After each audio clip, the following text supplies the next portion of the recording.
Него човек што си придобил. Добро вечер, почитувани гледачи. Еве сме повторно заедно со вас, значи понеделник 17:10, 17:10. Време за емисијата Ваш термин. Знаете, значи емисија од областа на здравството. Со вас сум јас како ваш домаќин Виолета Петровска-Перич и оние доктори кои што нели во секоја емисија ни гостуваат на одредени теми овде со кои што разговараме, се разбира, од областа на заболувањата. Така и денеска, значи веќе со мене во студиото е доктор Толе Битовски, кој што е специјалист физијатар. Разговараме на оние вечни проблеми со оние болки кои што не секој од нас нели во секојдневието ги почувствувал. Овој период обично кога веќе наближува зимата, станува нели постудено и тука и се јавува и повеќе проблемот со овие болки, кои што се предизвикани или од некои дегенеративни заболувања, како што се дисхус хернија, спондилоза, ишијас и така натаму, па сите овие работи ќе ги разјасниме преку разговорот со доктор Толе Битовски. Знаете и дека сме отворена контактна емисија, доколку имате некој ваков проблем, може се разбира да не искомуницирате, да се јавите и да поставите некое прашање. Доктор Толе, да ве поздравам и да ви посакам добри ден. Добро ве најдов. Така. Кажав дека ќе разговараме за болките во рбетниот столб, кои што навистина се голем проблем некако. Ми се чини и нема правило по возраст на помлада популација, значи се јавуваат од помладата па се до повозрастната популација. Дали ќе се согласите со мене? Да, има вистина во тоа, меѓутоа вака ќе го објаснам вес на овој начин. Сега веќе нели есента завршува, доаѓа зимата, температурата све повеќе се смалува, веќе имаме минусни температури, кои што минусните температури нели предизвикуваат и мразеви. Така да убаво малце и превентивно да кажеме дека да се пази нели во овие периоди кога сабајлето се минусни, има мразеви, отклизање од скршеници. Меѓутоа сега денешната емисија е посветена на дегенеративните оболувања, да не ги фаќаме сите оние ревматоидни оболувања, акутни состојби, повеќе за дегенеративните оболувања кои што придонесуваат во овие студени денови да доаѓа до поголеми изразувања на симптомите, односно симптоматологијата кај луѓето што ги имаат овие дегенеративни оболувања. Иначе дегенеративните оболувања се со староста. Така да кај женска популација дегенеративни оболувања кај врадот повеќе почнува некаде од 30 до 40 година, збориме во проценти, иначе нели има веќе и во помлада возраст, додека кај машката популација веќе од 40-та година почнува дегенеративните оболувања, претежно во лумбалниот дел, торакалниот и цервикалниот дел. Значи причините си постојат во зависност од годините. Сепак нашиот организам во текот на животот, во текот на сите оние професионални ангажмани, во сите оние домашни ангажмани што ги имаме и секојдневната работа што ја обавуваме, нашиот организам се троши. Значи, дегенеративни промени на нашиот организам настануваат со животниот век. Во денешно време животниот век се продолжува, така да порано ако беше 65 години, сега веќе од 75-80 години веќе е животниот век, просечен животен век, каде што нели во корист на женска популација некаде 6 години, подолг животниот век. Така да со зголемување на животниот век настануваат и нели колку повеќе човек живее и дегенеративните промени се поизразени. Овие студени денови придонесуваат да веќе подлогата, односно дегенерациите на нашиот трбетен столб, на нашите зглобови, придонесуваат веќе да се јавуваат тие симптоми, бидејќи ладното, како што знаеме, ја смалува циркулацијата, ги смалува биохемиските процеси, така да ја смалува температурата во ткивата, така да сето тоа придонесува за една послаба циркулација, за една послаба исхрана на ткивата, на клетките во ткивата и на тој начин доаѓа до една послаба оксигенација, послаба исхрана, односно до појава на повеќе спастични состојби и појава на болки како резултат и на ова послаба циркулација и како резултат на сите оние дегенеративни оболувања што ги имаме. Други причини кои што придонесуваат за овие дегенерации на рбетниот столб, кои што тие придонесуваат нели за појава на болките и сите оние други симптоми кои што предизвикуваат од нивна нели деформирање, се сите автоимуни заболувања, ревматоидни заболувања, травматски промени, физичката неактивност или па физичката преоптеретеност, кај што се префорсирува многу, потоа некои оболувања од туморозни формации, остеопорозата исто една главна причина, други оболувања како што се на гастроинтестиналниот систем, каде што има ја викаме ние мала апсорбција, односно послабо внесување на хранливи материи, а исто така и сите оние деформитети кои што дали генетски се предиспонирани, дали вродени се, дали после раѓање се формираат, претежно детската возраст, кај децата, како што се рамните стапала, внатрешна ротација во колковите, кифозата, сколиозата придонесува за развивање на новија деформации на рбетниот столб. Деформациите на рбетниот столб, да кажеме дека се состои од 34 пршлени, односно 7 вратни, 12 торакални, 5 лумбални, 5 сакрални и 4 тртични пршлени. Помеѓу нив се наоѓаат дискови, кои што тие дискови се изградени од рскавична материја. Во внатрешноста на секој диск има едно желатинозно јадро, тоа е доста меко. Благодарение на нивната еластичност настанува движење на рбетниот столб, односно ние можеме да се движиме, напред, назад, лево, десно, да се вртиме. Така да на тој начин ние овозможуваме една подвижност на целото тело. Меѓутоа, рековме, како резултат на годините, како резултат на движењето, на физичката неактивност или преактивност, на професионалните исто ќе ги спомнам активности кај административци, кај шофери, кај пилоти, кај тие што имаат она работа пред компјутер, пред возат и така натаму. Исто во конфекцијските фабрики, така да исто кај нив повеќе доаѓа до едно повеќе часовно стоење на едно исто место, каде што мускулатурата се стега, се прави една послаба циркулација и доаѓа до деформирање на новие дискови, односно настанува една дископатија, спондилоза, спондилоартроза или дискартроза на дисковите, која што придонесува за стварање на шилци во рбетниот столб. Пациентите често знаат дека на рентген ми кажа дека имам шилци на вратот, шилците на грбот, на лумбалниот дел, или ги знаат термините дископатија. Почесто ги интересира што е дископатија, дискус хернија, околу тука малце дилеми има кај пациентите и нели у кратки црти тоа е различно. Дископатијата и дискус хернијата се две различни работи? Да, дископатија е смачкување на дискот, односно дискот се смачкува, губи во неговиот промер, оди на страна како издишана гума на кола, додека дискус хернија значи тоа што е јадренцето во дискот пролабира низ оној фиброзниот прстен, така да излегува. Може да излези на страни, може да излези во рбетниот мозок, бидејќи позади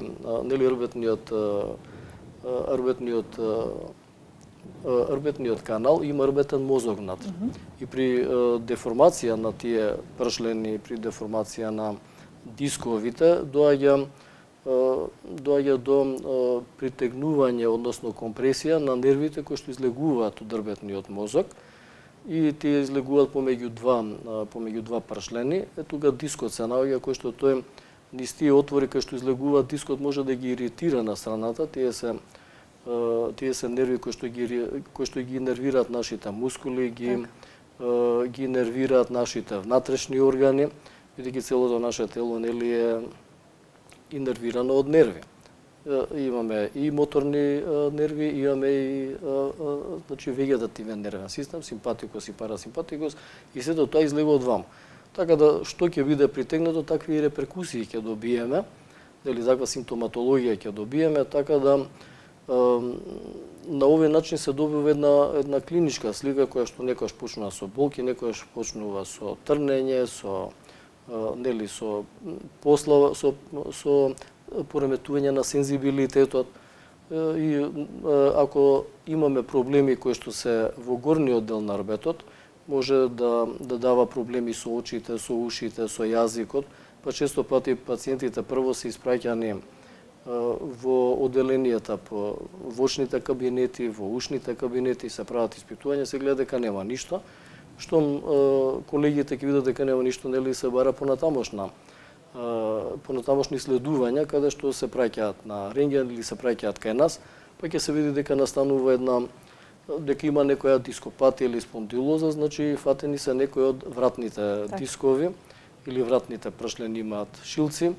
Може да дадат болка во вратот, може да дадат притегање на мускулатурата, односно болки при движење на една на друга страна, вкочанување на вратот, може да даде болки во рамењата, па да доаѓаат пациентите со болки кај нас, болки во раме, вика, имам болки во рамето. Меѓутоа при тие исследувања клинички ќе видиме дека не станува толку проблем за болката во рамото, колку што дава значи проблем вратот, односно со иритација на нервот кој што ги нервира рацете, бидејќи од вратниот дел излегува брахиалниот плексус на нерви кој што ги инервира рацете и моторика и сензибилитет. Може да има болки по рацете, може да има болки во прстите. Колку е само се поврзано. Да, целиот организам колку е само поврзано, може од едно место да те боли сосем друго. Да, точно. Од вратот може да дојде оваа симптоматологија, меѓутоа може да биде се случува некојаш ако има некои поголеми тешки проблеми каде што дискот ќе оди во задниот дел на рбетниот мозок, може да доаѓа до проблеми и со нозете, со стомашните органи, односно да дава репрекусии и надоле. Тоа ако има некои поголеми инвазивни процеси во рбетниот мозок, така да ретки се тие случаи, меѓутоа во принцип може да даде и подолните партии. Во торакалниот дел, ако има проблеми во однос на овие дегенеративни процеси на дископатии, спондилози, торакалниот рбет викаме ние, можат пациентите да имат проблеми со срцето. Да имат стегање во градите, стегање во градниот кош и нели одма се помислува срцето е готово, дај додиме на интернист, одат на интернист. Пратени со што е логички и така. Па дури и да имаат болки, може во градите? Може да се случи да имаат проблемите со рбетот болки во градите? Точно, може да има болки во градите, во градниот кош кој што е нели со коски мускули, меѓутоа може да има проблеми и со срцето. Може да има проблеми и со дишењето, бидејќи од рбетниот мозок кој што се наоѓа во торакалниот дел доаѓаат нервите за инервирање и на внатрешните органи. Нели тука од вратниот дел доаѓа нервус вагус кој што ги инервира овие органи, така да може симптоматологијата да изгледа како да е од кардиолошка природа, интернистичка природа, или се прават ЕКГ, се прават исследувања од интернистите, се гледа дека све е во ред и одма тука знаат дека нешто е друго во прашање, или ги праќаат на рентген, или ги праќаат кај нас физијатрите, ортопедите. Бидејќи нашата бранша, физијатрите, ортопедите, ревматолозите, невролозите, симптоматологијата ни е слична. Толку значи сме заеднички во нашите исследувања што било кој од нас може да ги проследува овие работи и сега нели кој доктор е пословен, тој може да ги регулира сите овие симптоми. Разликата е само во ситници. Неврологот може да биде една невролошка дијагноза и кај него испратено да лечи од негов аспект, меѓутоа истото може и ние физијатрите, ревматолозите, исто сите овие проблеми можат и тие да ги решаваат, ортопедите, така да браншата е толку блиска, се разликуваме нели по некои своји активности што ги правиме ние физијатрите, покрај ова терапија што ја даваме, ние се разликуваме по тоа што правиме физикална терапија. Ортопедите прават значи операции, ревматолозите си даваат терапија која што е од нивната бранша како метотрексат, солина, злато, значи си имаат тие нивни методи, невролозите исто имаат нешто нивно, така да во принцип сите можеме ово да го третираме, меѓутоа сепак со некои своји специфичности. Во лумбалниот дел, ако има дегенеративни промени значи на лумбалниот рбет, тогаш може да дава симптоматологија, болки во кичмата, ограничени движења во кичмата, кои што... Дали имаме гледач само? Се извинувам, да прашам. Имаме ли гледач? Да, добро вечер. Добро вечер, повелете. Вака се јавувам од Неготино. Овде е еден 40 годишен човек, па сакам еве нешто да прашам, имате нешто тема за грбот. Моментално пуштив така телевизија, гледав, па се заинтересирав и се јавив. Јас имам дискус хернија, значи снимано е на апарат во Битола, L5 мислам дека пишува, и почна пред 2 години некаде и ногата лева да ме боли. Значи доле, а иначе немам проблем, еве можам и да трчам, значи сум испортувал, што се вика, сум со трчање се, али кога одам некако ми е потешко бидејќи ме боли ногата и крстот над задникот, така да се каже. И нешто тоа ми попречува вака повеќе, што е, па ако може нешто да ми каже докторот, некој ми вика дека навратило да се тегнам нешто, некои такви работи. Да, во ред. Добро, Пациентот во ред, ви благодариме што не следите и што се јавивте. Останете со нас, нели, понатаму ќе слушнете што ќе ви посочи како совет доктор Толе. Да, ја кажувам пациентот, секогаш пациенти ги викаме, меѓутоа еве почитуваниот гледач кажа дека сепак е млада возраст, значи 30 години, има дископатија, дискус хернија, да. И прв симптом што е и полесен симптом е болката, иако пациентите секогаш што го представуваат како најтежок симптом, дури повеќе им е добро на пациентите да немаат болка, а да имаат завлекување на ногата, послабо движење, хипотрофија на ногата, пореметување на сензибилитет, него болката. Од моја гледна точка, оствари од гледна точка на докторите, полесно ни е болката да ја регулираме, него пореметување на инервацијата, односно да имаме некоја парестезија, да имаме некоја... Тоа е потешко за санирање? Да, потешко е за санирање, односно нервот тука е веќе повеќе фатен. Имаме послаба подвижност, може да е завлекува ногата. Иначе гледачот да не се плаши, треба да пие малци медикаментозна терапија, бидејќи нервите, нели, за нервите даваме од групата на Б витамини, потоа во однос на дископатијата даваме од групата на хондропротектори, глукозамини, хондроитини, колагени. Значи треба малци суплементи да пие. Сега да се пази од ладно, малце да вежба, да си се запиши 2 пати, 3 пати неделно да си вежба, да ја зајакни паравертебралната мускулатура, тоа е онај природен корсет кој што го држи орбетниот столб во една значи исправна здрава состојба, да појачаме мускулатурата во однос на тоа. Се чини дека имаме гледач повторно, ако не се лажам, режија? Ало, добро вечер. Добро вечер. Добро вечер. Ало. Ве слушаме, повелете.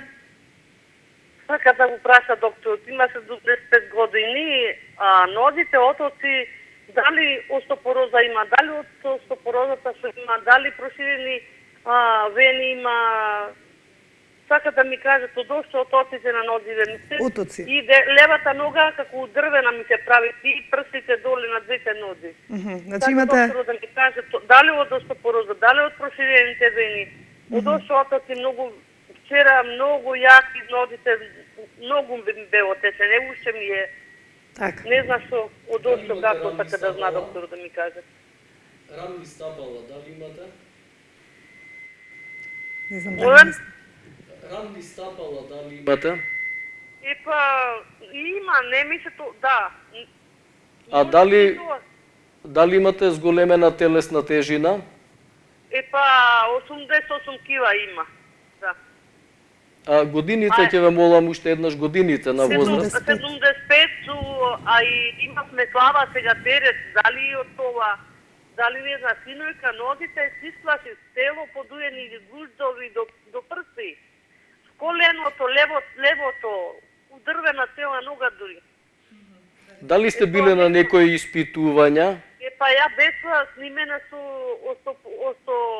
остопенија ми е кажано, и прслен има напукнати во кичмата на снимката. А со срцето и со бубрезите, дали имате некои проблеми? Епа, бубрезите наслабени и ми забрани на кофеин да не пија за болки.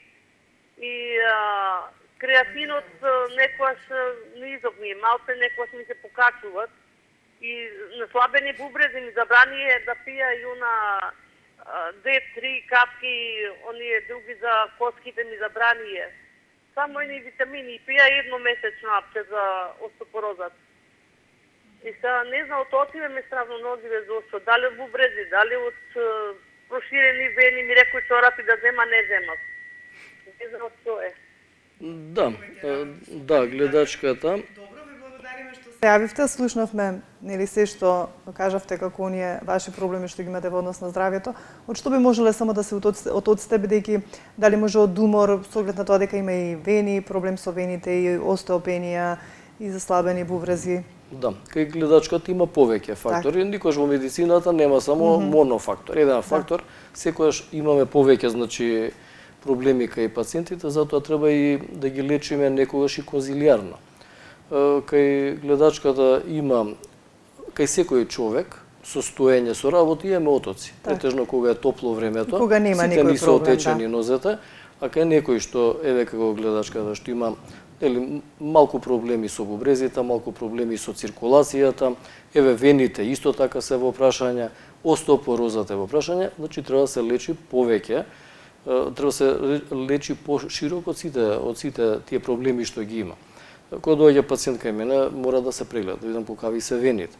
Ако вените се нели во една поизразена форма, тогаш применуваме препарати за циркулација, даваме креми и облози за ставање за да смалиме отоците, вените да ги нели компримираме колку можеме, еластични чорапи исто така се носат. Ако е потежок случај, го праќаме трансфузија да видиме дали има некој изгручување, односно хемостазата како е. За остеопороза се дава терапија, ќе треба да се испита со дензитометриски метод, така да видиме колкава е. Иако остеопенија слушнав дека, меѓутоа и остеопенијата се третира, тука не се стават препарати оние што се пијат еднаш месечно, еднаш неделно, меѓутоа пак мора да се пие некој суплемент во однос на Д витамин, на калциум, во зависност од нели од остеопенијата, бидејќи остеопенијата е остеопороза. Само што не е многу изразено, него е остеопороза во почеток, кое што не треба да се остави така, него треба исто да се третира, да се сопри, да не се влоши и да се подобри ако може.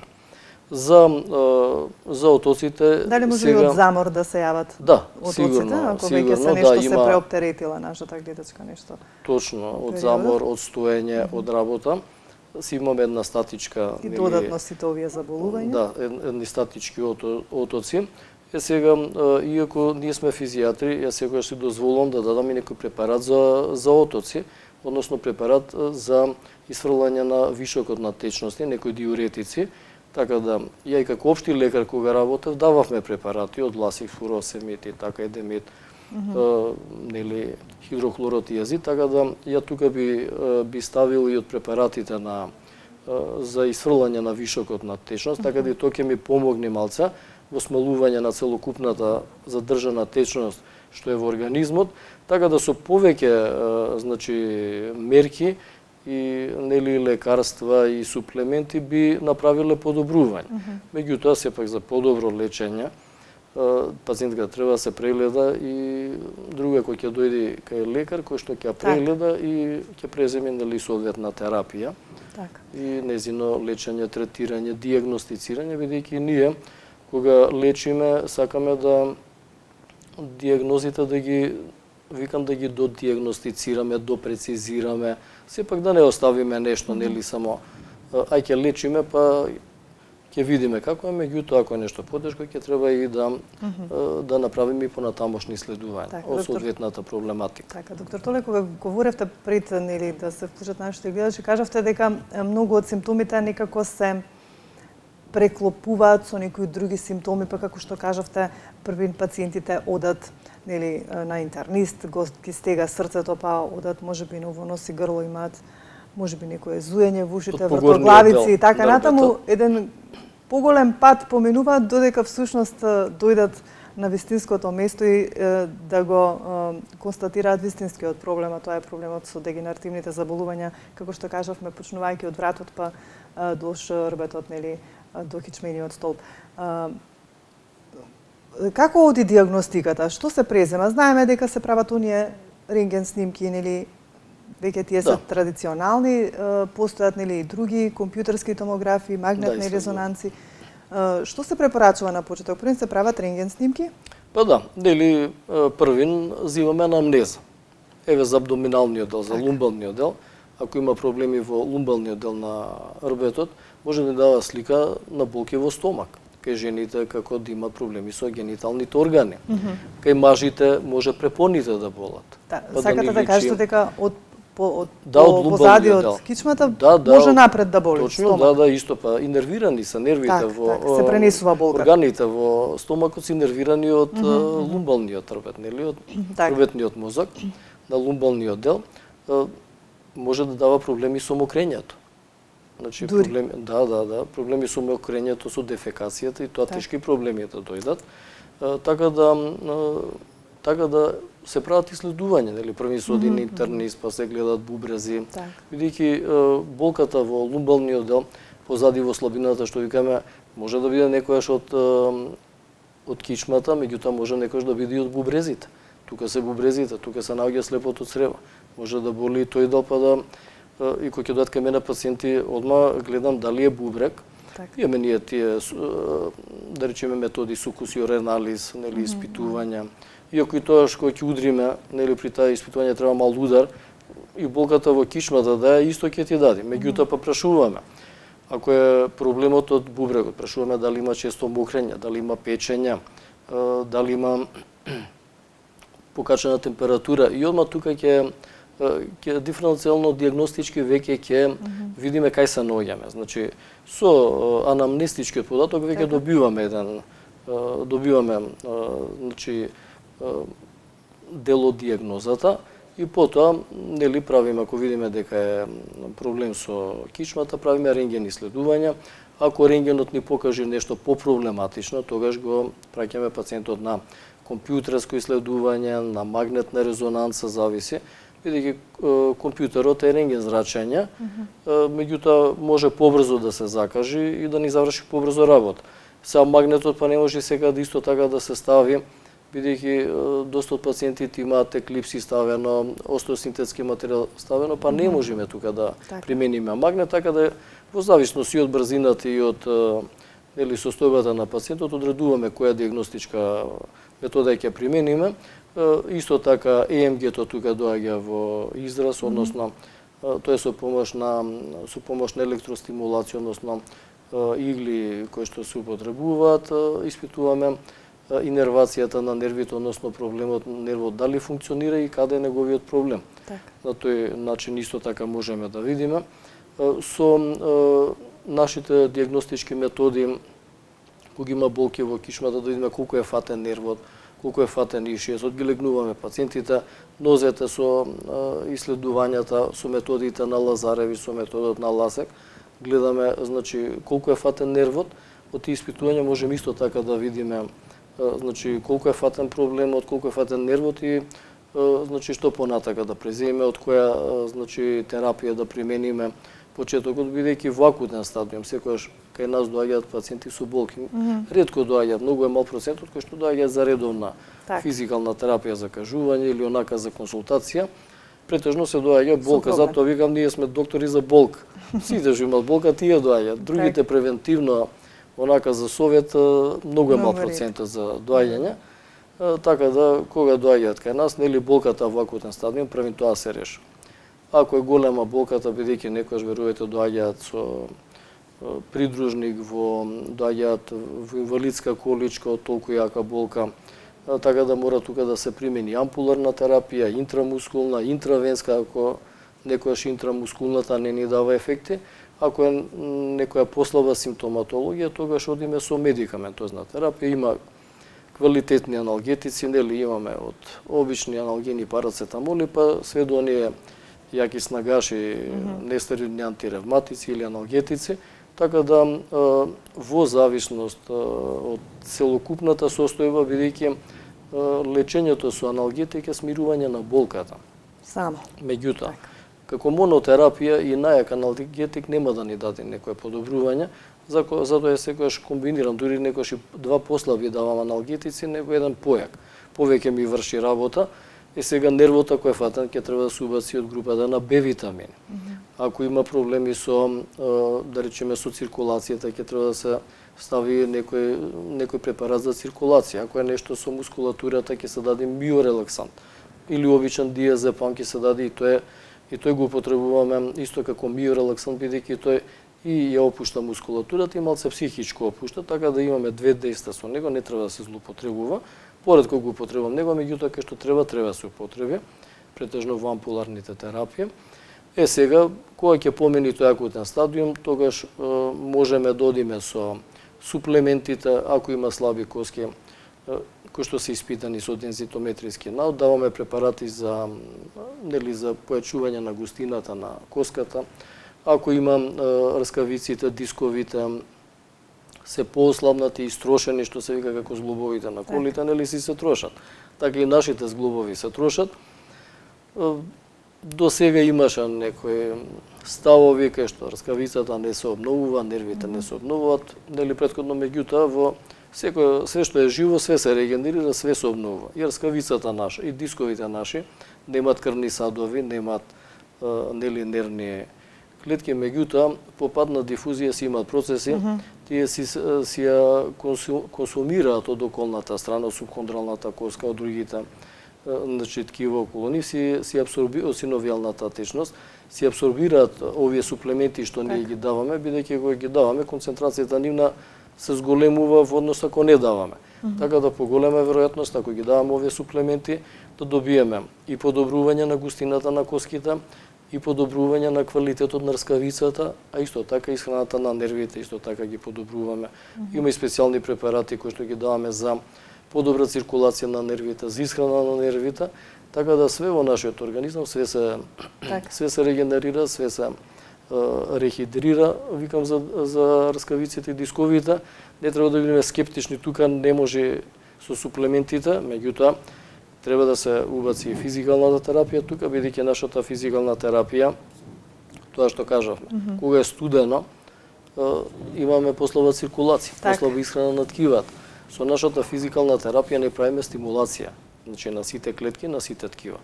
На рскавичното ткиво, на коскеното ткиво, на нервното ткиво, мускулно ткиво, све правиме, значи една подобрување на циркулацијата правиме, една хиперемија правиме, тоа значи ги затоплуваме ткивата, нели со некои апарати повеќе, со инфрацрвено, со кратки бранови, со другите помалце, меѓутоа самата циркулација кога ја подобруваме со нашата физикална терапија, правиме една подобра исхрана на ткивата, едно дренирање на отоците, што и отоците прават проблеми, секаде кај што има болка има и оток.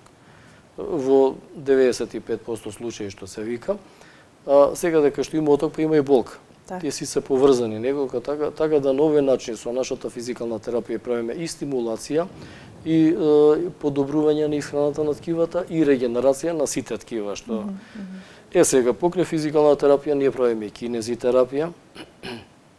Тоа значи кај некои пациенти кои што кинезитерапија значи кинези е движење, односно некој екстремитет кој што е послабо подвижен, поради тоа што е фатен некој нерв, да речеме ишијасот, имаме послабо движење на ногата во однос на другата, имаме хипотрофија на мускулатурата, така да само со движење ние можеме да ја добиеме таа мускулатура во ногата, во раката.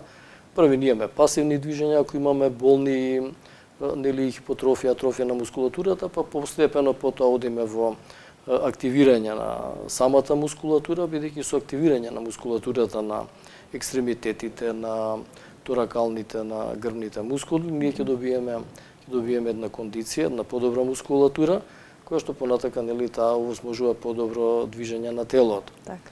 Па постојат нели бањи тука каде што е убаво, па има работна терапија, окупациона терапија која што се прави, така да даваме совет. Сега јас кога им кажувам за исхраната на луѓето, претежно ме прашуваат што да јадиме. Поради тоа што ја давам суплементи. Тоа е мојот став, давам суплементи. За коски, ако има послаби за коски, за рскавици. Меѓутоа, кај што има послаби коски, мора да има и послаби рскавици. Мора да има послаба мускулатура, така да ако има остеопороза, јас давам за остеопорозата циљано, ако треба и нели, ако е со дензитометри утврдено дека има појака остеопороза, даваме суплементи за лечење на остеопорозата, меѓутоа давам и суплементи во однос на подобрување на рскавиците, поради тоа што еве колагенот, да го земеме пример, го има во рскавиците, меѓутоа колагенот го има и во коските. Ние можеме да даваме појака количини на калциум, на D-витамин и бифосфонати, меѓутоа можеме па да направиме многу трупања на тие препарати и камчиња во бубрезите, во жолчката.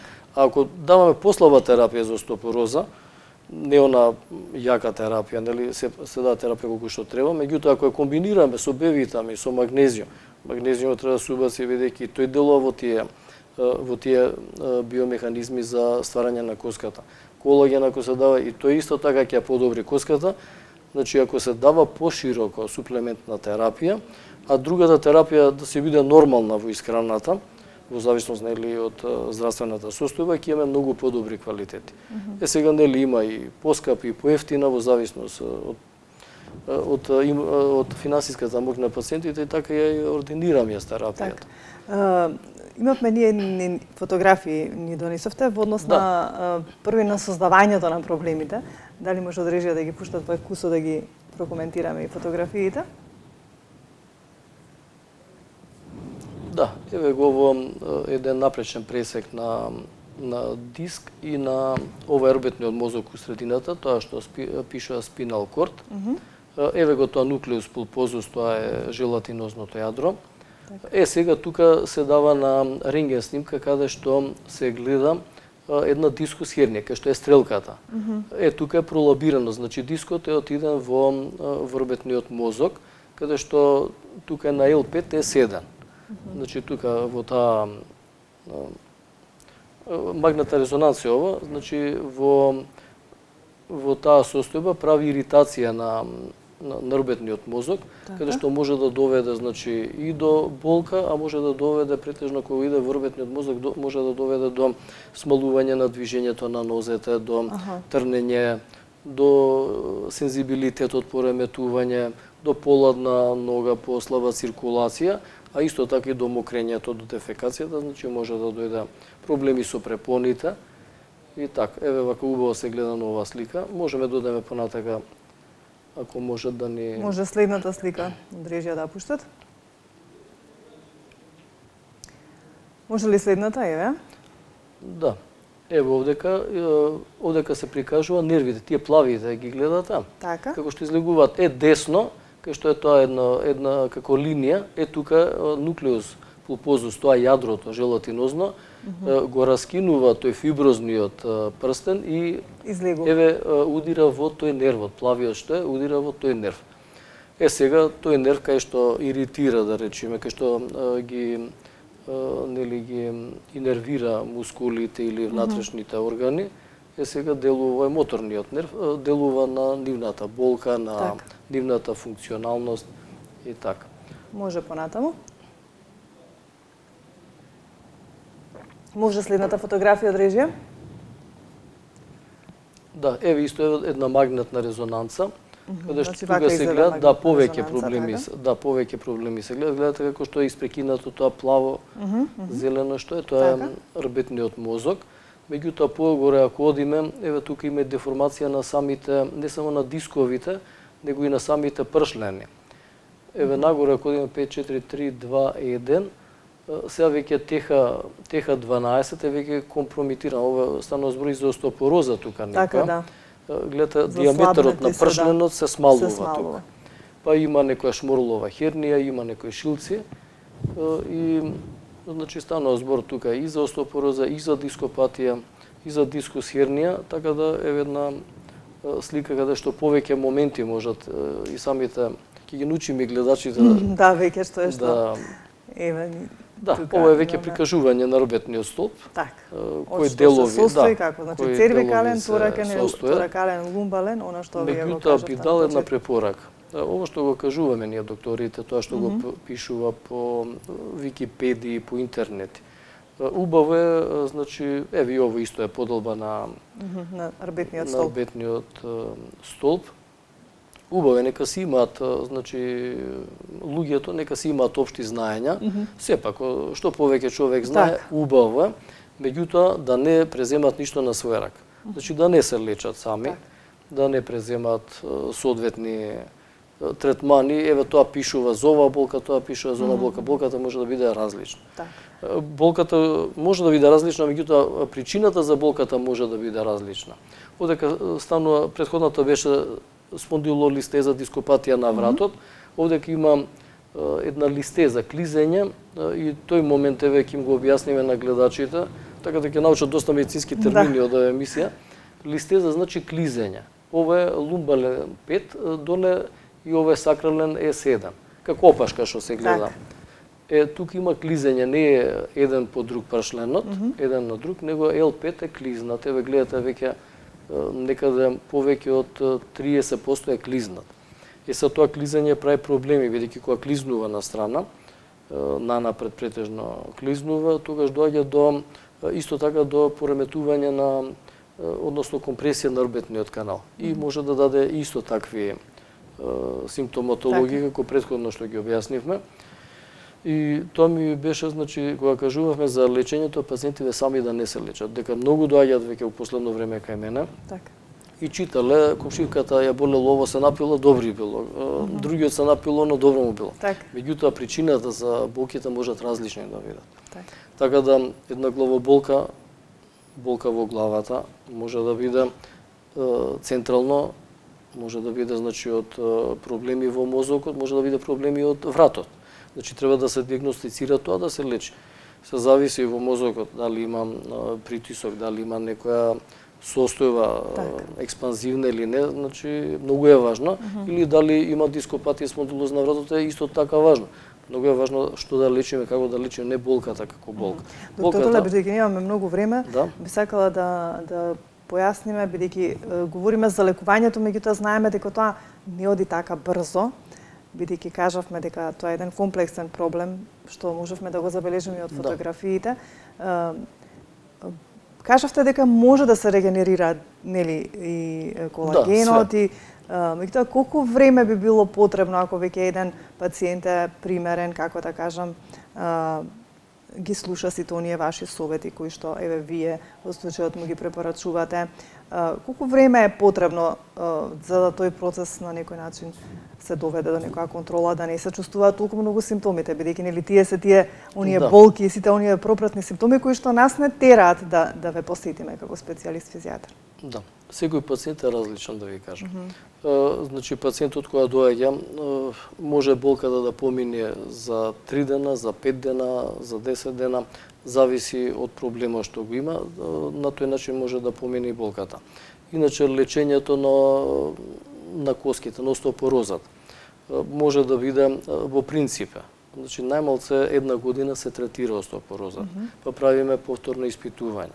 Па пак се зависи од целокупната друга здравствена состојба на тој начин.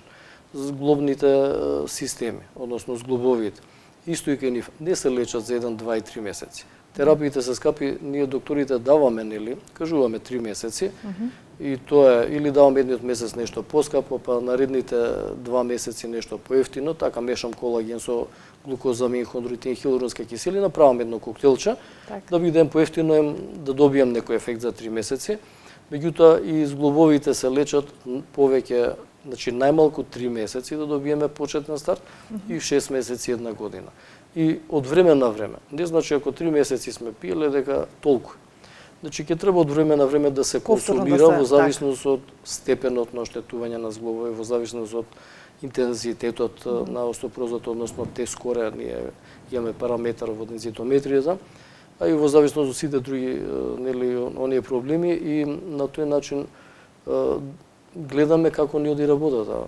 Некаде оди подобро, из една година добиваме стопирање, па уште една година ни оди на подобро, некаде ни држи едно исто ниво, па гледаме да не е нешто хормонско, нели, исследување правиме, така да кај секој пациент посебно. Меѓутоа време треба и во однос на лечењето на овие синдроми, болни синдроми, ги викаме на врат, на грб, на лумбален дел, има општи мерки и значи и функционална терапија. Општите мерки е ова давање на медикаменти за болка, лежење, одмарање. Спаѓаат општи мерки кај што кај секој пациент, нели?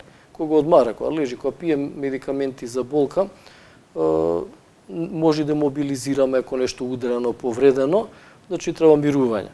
Во функционалните мерки тука спаѓа веќе давање на физикална терапија, давање на работни терапии, дали нашите физикални процедури, може бањско лекување, исто и тука може да продолжи медикаментозна терапија во однос на уште, нели, медикаменти за болка, бидејќи некојаш може и 15 дена да се третира болката и 20 и 30 дена. Суплементите, нели, во подолг период е подобро. Така. Доктор Толе ќе мора тука веќе да го заокружиме разговорот. Кога се говори на оваа тема, секогаш има многу да се кажува и многу да се зборува, меѓутоа времето не е толку. Се надевам дека се тоа што го разговаравме, горе-доле, барем опфативме поголем дел од она што требаше да го кажеме, да го презентираме како проблем, нели, и како начин на лекување. Благодарам за денес, останува само да им посакаме на гледачите навремено да се јавуваат за сите оние проблеми кои што ги имаат со овие заболувања дегенеративни на рабетниот столб, бидејќи многу е важно, нели, и навремено и во поран стадиум да се фати она заболување, за да може пак и, нели, побрзо да се санира на некој начин. Да, значи општите познавања околу медицината нека си ги имаат, меѓутоа да избегнуваат сами да си се лечат. Так. Ти благодарам за денес. Уште еднаш ќе потенцираме доктор Толе Битовски, физијатар. Сите оние кои што не следат, ако сакаат да стапат во комуникација со него, секако дека ќе можат да добијат контакт телефон, веќе од утре ќе можат да се јават во нашата телевизија кај нашата секретарка и ќе го добијат бројот на доктор Толе. Што да ви посакам друго, освен да имате добро здравје, да имате убаво расположение, ние повторно ќе се видиме за 7 дена во исто време.